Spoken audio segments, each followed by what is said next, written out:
Bismillahirrahmanirrahim. Alhamdulillahi rabbil alamin. Sallallahu ala nabina Muhammad wa ala alihi wa sahbihi ajma'in.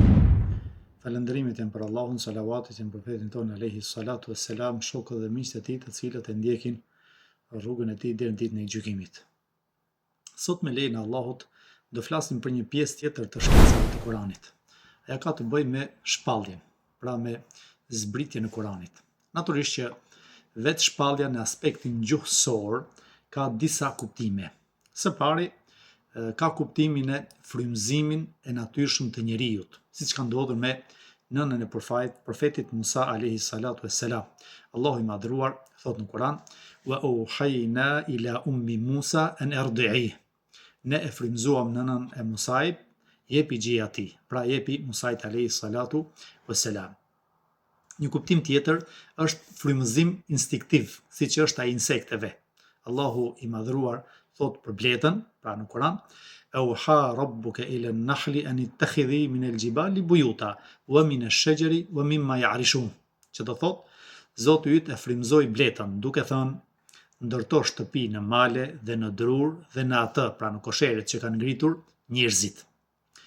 Kuptimi tjetër i shpalljes në aspektin gjuhësor është një bërja me shenjë në formë të shpejtë dhe simbolike, siç ka përmendur Allahu i lartësuar për Zekerian alayhis salam, i cili ja bëri me shenjë popullit të tij kur thot: "Fa kharaja ala qaumihi min al-mihrab fa awha ilayhim an sabbihu bukratan wa ashiya." Që do thot, ai doli nga faltoria para popullit të vet dhe u bëri me shenjë atyre të lavdëronin Allahun në mëngjes dhe në mbrëmje. Një kuptim tjetër i frymëzimit ose më saktë i shpalljes janë cytjet dhe zbukurimi i shejtanit që i bën njerijut. Allahu i madhruar për këtë thot: "Wa kadhalika ja'alna li kulli nabiyyin aduwan shayatin al-insi wal-jinn yuhi ba'duhum ila ba'din zukhrufil qawli ghurura." Zukhrufil qawli ghurura. Që do thot, kështu çdo profeti ne i kemi caktuar armiq, djajt e njerëzve dhe të gjindve, të cilët e frymëzojmë njëri tjetrin me fjalë boshe të zbukuruara për mashtrim. Po ashtu Allah i lartësuar thot: "Wa inna ash-shayatina la yuhuna ila awliyaihim liyujadilukum." Në të vërtetë, djajt i frymëzojnë, pra i nxisin miqtë e vet që t'ju kundërshtojnë ju.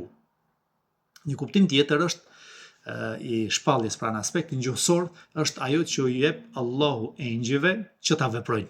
Allahu i madhruar thot: "Idh yuhi rabbuka ila al-malaikati anni ma'akum fathabbitu alladhina amanu." Kujto, pra o Muhammed, kur Zoti yt i frymëzoi engjujt dhe ju tha: "Unë jam me ju, andaj forcojini ata që besojnë." Pra bëni që të qëndrueshëm në fenë e tyre.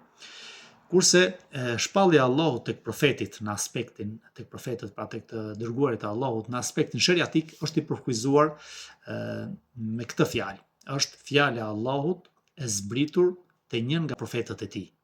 Natyrisht që ky përkufizim ka për qëllim atë që është shpallur, pra atë që është zbritur, fjalën e Allahut. Kurse kuptimi i përgjithshëm i shpalljes është përkufizuar nga Muhammed Abdu në librin e tij Risalet at-Tauhid, ku thot, pra ku përkufizimi i shpalljes thot, është njohuria që gjen njeriu në veten e tij, duke ditur me siguri të plotë se është nga Allahu, qoftë me ndërmjetës, qoftë në formë të drejtë për drejtë.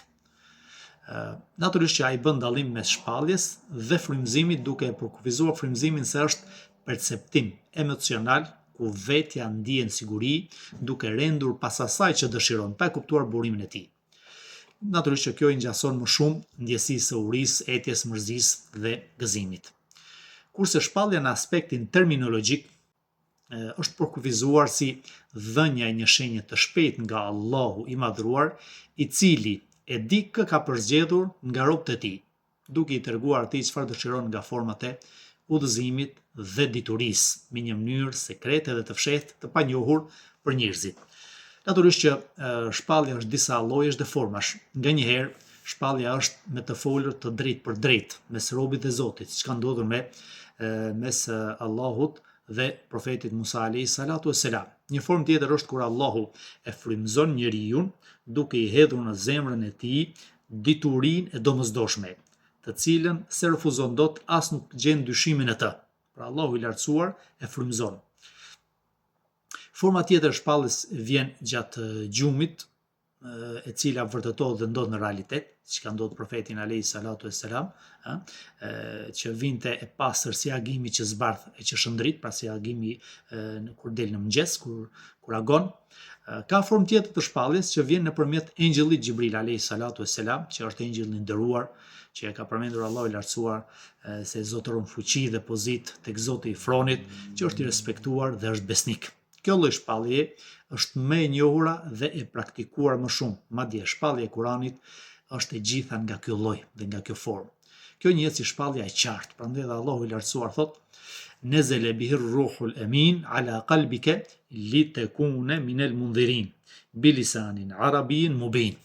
Që do thotë, atë e zbriti shpirti i besueshëm, pra që është fjala për Xhibrilin alayhis salam, në zemrën tënde o Muhammed, që të jesh nga ata që paralajmërojnë, e zbriti në gjuhën e qartë arabe.